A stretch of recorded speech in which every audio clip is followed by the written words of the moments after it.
cyberspace. And the cyberpunk attitude is one who says, damn the consequences, I'm just going to go in there and get the information that I want.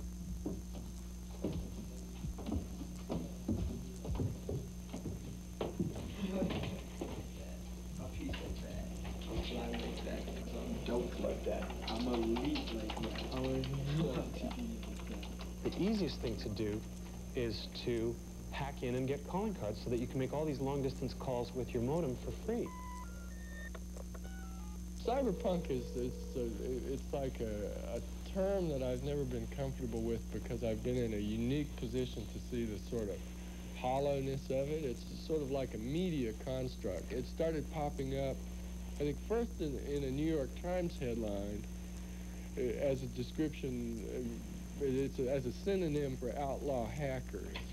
This is our complete manual to ESS phone switching system. Most invaluable guide to any phone freak. A lot of hackers like to live as if they're criminals. They change their alias weekly or monthly or bi-monthly, and they'll, you know, that they're careful never to give out too much information. But we're not like that. We believe what we're doing is right. In some cases, the law and ourselves might come into conflict, but we believe that morally we are always in the right, and so we refuse to live like fugitives. What hackers are doing is often no more than the electronic equivalent of getting into the air conditioning ducts and crawling for miles and miles. They don't get anything out of it, but they do it anyway. Somebody else with different motivation could use those same air conditioning ducts to rob a bank or steal medical records or do something fairly heavy. And the real potential for mischief in cyberspace is a very, very scary thing.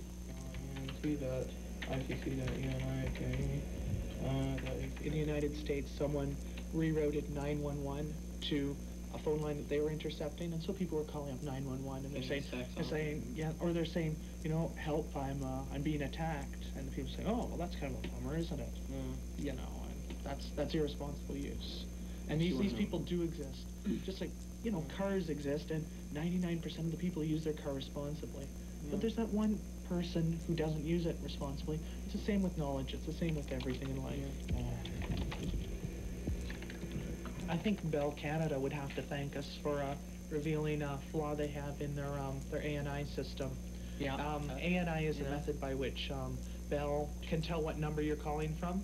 We could have spent the rest of our life fooling Bell Canada, but we published it in the magazine, and security personnel read it, and they fixed it. Now it's gone. All right, no problem.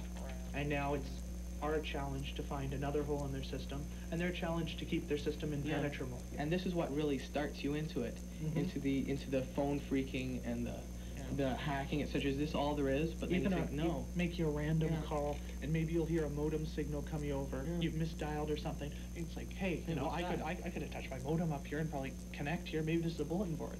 But like, oh no, this isn't a bulletin board. This is saying it's the Ministry of Finance. It's saying private keep out. Well, why can't I come in? Yeah, why doesn't the Ministry of Finance want me to know what they're doing? You know, and I'm not going to get in that instant. I have no idea what I'm doing. But there are other people, and eventually I run into them, and they know, and they help you. They help you learn, and you get in, and you then in turn find out what you want to know. And a few years later, we're helping other people learn. Hacking a system doesn't have to be sitting away at a keyboard for 10 hours. No. It could all take place in a phone call in which you're manipulating someone into giving you information. If you're good at convincing people that you are in fact someone else. I'm a little confused. We've moved recently. We've had a little mix-up before with the bills. To what address are you sending the bills to? 16 Lake Shore. Hackers come in waves, okay? It used to be maybe every 2 years there'd be a new wave of maybe 20 or 30 people. I'm gonna be a hacker, you know, I'm gonna learn this, right? And from our perspective, we see these waves coming out more and more frequently, and there are more people in them.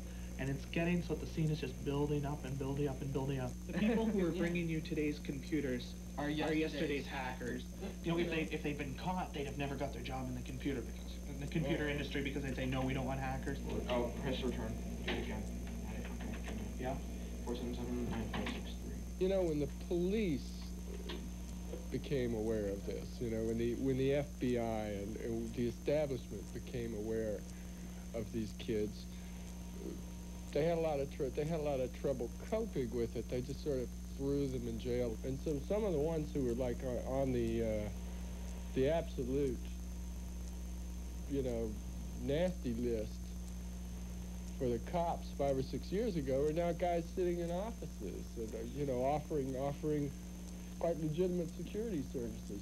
There's always going to be somebody who knows more about it than you do, because there's always new territory.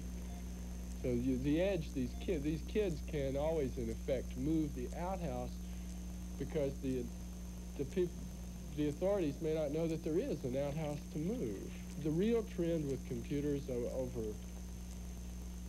over the next 50 years will be that they'll simply become invisible, and we'll forget that we have them. Power to the pupil. Operate your brain. Open your eyeball. Cyberpunk. I mean, I think cyberpunk is a little passé.